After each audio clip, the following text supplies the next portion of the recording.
उलट के नहीं देखे, एक कपड़ा में पहन करके चले आए देवघर। किस लिए? जितने लोग उनके साथ आए उनका प्राण बचाने के लिए। और वो बोले हैं ना, आदमी के लिए साम्राज्य त्याग कर सकते हो, करके दिखाए। तब एक चीज है, ठाकुर जी का पूरा जीवन में देखिए, आदमी आदमी आदमी, चोर रहे, बदमाश रहे, जो भी रहे, एक फ्रॉड था, वो डॉक्टर बन करके ठाकुर जी के पास में आया। आप लोग बहुत बार बहुत घटना सुने हैं। ठाकुर जी बड़ा सम्मान के साथ सामने बैठाते थे, रखते थे। लोगों को पता चल गया ये फ्रॉड है, एक दिन मार के उसको भगा दिया गया। ठाकुर जी शाम में जब उसे खोजने लगे तो एक आदमी बोला, ठाकुर वो तो फ्रॉड था, उसको ऐसे ऐसे। ठाकुर जी के आंख से आंसू गिरने लगा।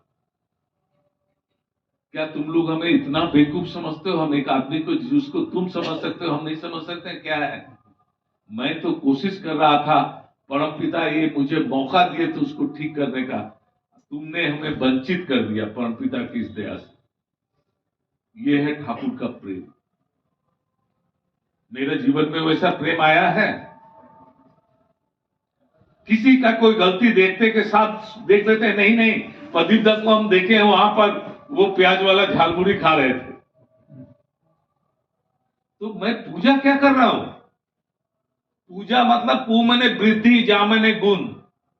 जिनकी पूजा कर रहा हूं उनका गुण अपने अंदर समृद्ध करना। अब मेटलाइजेशन का समय आया है। आचार्य देव कह रहे हैं, बहुत तुम लोग ठाकुर जी का दिव्य लीला सुने, बहुत देखे, सबके जीवन में अनुभूति है, लेकिन अब है कर्म करने का उनके लिए। ये कर्म करने का साधन, एक प्लेटफॉर्म आप लोग जानते हैं, डीपी वर्क्स जिसको कहते हैं, दीक्षा पत्र का काम। ये कोई ऑफिशियल कागज पत्र का काम नहीं है। ये जो ठाकुर जी बोले हैं, मुझे आदमी चाहिए, उनके जो संतान खो गए हैं, उन संतान को खोज करके फिर उनके चरणों में लाना।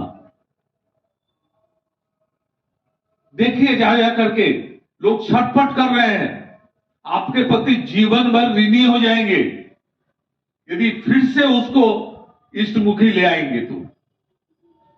किसी किसी कारण से दूर हट गए, राजूदा का एक व्यवहार अच्छा नहीं लगा, दूर चले गए। आश्रम में गए, जगह नहीं मिला, दूर चले गए।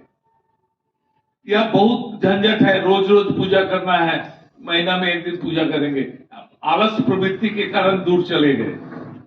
इन आदमी के साथ आप लोग जोगाजोग कीजिए। आप लोगों के यहां एक लिस्ट दिया गया है, हर पिन कोड का एक अलग अलग लिस्ट है। ये लोग डीपी वर्क्स जो लोग कर रहे हैं, उन लोगों से युक्त होइए, संकल्प लीजिए। हम लोग करेंगे नहीं, मैं करूंगा। आप लोग संकल्प लेते हैं? हाथ उठाइए। मैं करूंगा, मैं ठाकुर जी के चरणों में आदमी को पहुंचाऊंगा, चाहे रिक्शा वाला हो या वो ऑफिसर हो, कोई भी हो। आप लोग जहां रहते हैं उसी के आसपास बहुत सारे गुरु भाई हैं, एक समय दीक्षा लिए हुए।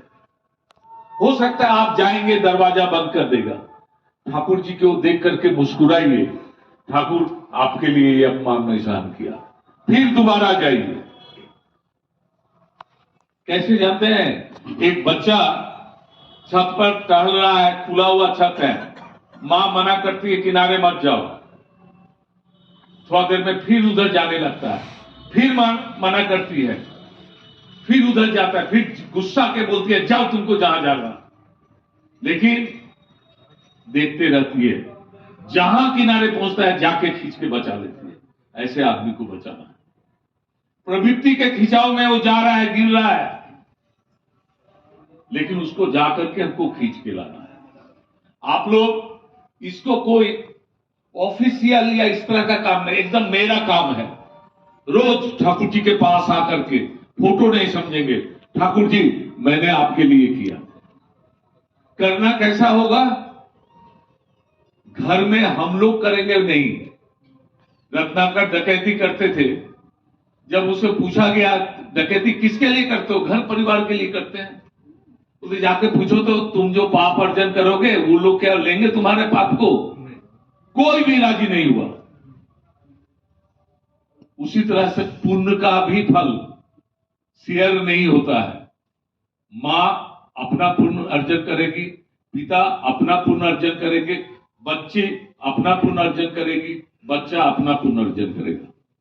इसलिए इस डीपी वर्ष में हर आदमी अपने अपने लेवल से, अपनी अपनी तरह से ये डोर टू डोर जाना। आज एक अजब का एक आंदोलन हो गया है। मैं 1 महीना भी नहीं हुआ, मैं अंडमान गया हुआ था, अंडमान निकोबार। वहां बहुत 2-1 जगह है, डिगलीपुर बोल करके, और एक है पोर्ट ब्लेयर, बाकी जगह बहुत दूर दूर सब घर सब है। अभी 1 महीना भी नहीं हुआ है, उन लोग मैंने इतना अच्छा काम कर रहे हैं, दल बांध के बोलते दादा इतना आनंद है, हम लोग नहीं सोचे थे। डोर टू डोर जाकर के एक साथ मां लोग 2-4 ठो 5 ठो मां निकली। शुरू में अकेले निकली, उसको देख करके उसके साथ 2 ठो हो गई, 3 ठो हो गई, और घर घर जाकर के इष्ट वार्ता बोलना शुरू कर दी। छोटा छोटा बात बोलना है। ठाकुर जी सदाचार की बात बोले हैं। देखिए 100 साल पहले ठाकुर जी बोले, नाक झाड़कर न धोए हाथ, बक्ष व्याधि का हो उत्पाद। कोरोना तो बक्ष व्याधि है, नाक से आता है। 100 साल पहले ठाकुर जी बोले। ऐसा बहुत मोती ठाकुर जी के जीवन का देख करके गए। मैं उसमें से कुछ कुछ चुन चुन करके सातवती पत्रिका में देता हूं। आप लोग घर घर मां लोगों को खास करके मैं कह रहा हूं, जाइए, पहले उसके साथ संबंध स्थापित कीजिए।